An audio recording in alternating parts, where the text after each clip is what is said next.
السلام عليكم ورحمة الله وبركاته. اللهم صل وسلم وبارك على سيدنا محمد وعلى آله وصحبه وسلم.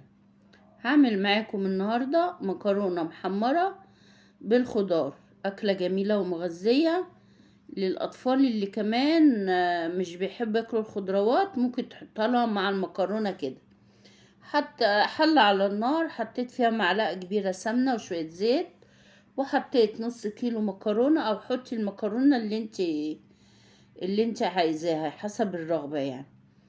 وهحمر بقى المكرونة، وانا رشيت رشة ملح عشان تساعد على تحمير المكرونة قوام. واول ما تاخد المكرونة لون، ابدأ بقى احط الخضار حاجة حاجة واشوح.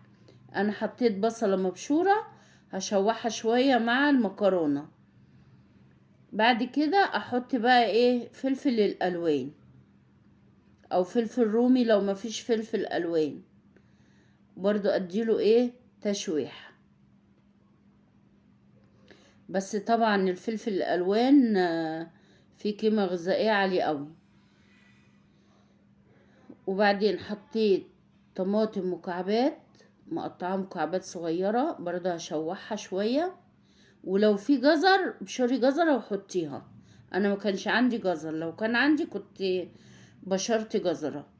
ودي معلقة صغيرة توم مفروم، برضو هشوحها شوية مع المكرونة والخضار. بعد كده اضيف التوابل، فلفل اسود وكزبرة وكمون وبهارات وبابريكا ولورا مطحونة ومرق الدجاج. هشوح بقى برضو التوابل برضو مع المكرونة. بعد كده احط بقى معلقتين كبار صلصة، معلقتين كبار صلصة، برضو هديها برضو تشويحة كده.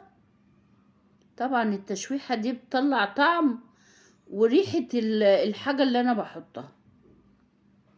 خلاص كده. بعدين احط المية او الشوربة، عندك شوربة هتبقى اجمل، مفيش خلاص حطي مية. انا طبعا ما كانش عندي، حطيت مية. ولو تلاحظوا انا ما كترتش المية يعني. بص يا دوبك غطيت بس المكرونة بالمية بس كده. وهسيبها بقى تغلي غلوة، وبعدين اروح موطية عليها واسيبها بقى تتشرب. وما تسيبهاش تنشف، ما تنشفيش منها شربتها، خلي فيها شوية شوربة بتبقى اجمل. والاكلة دي عايزة تتاكل في ساعتها يعني، ما تنفعش تركنيها. ولو عجبتكم الطريقة ما تنسوش الاشتراك واللايك. والسلام عليكم ورحمة الله وبركاته.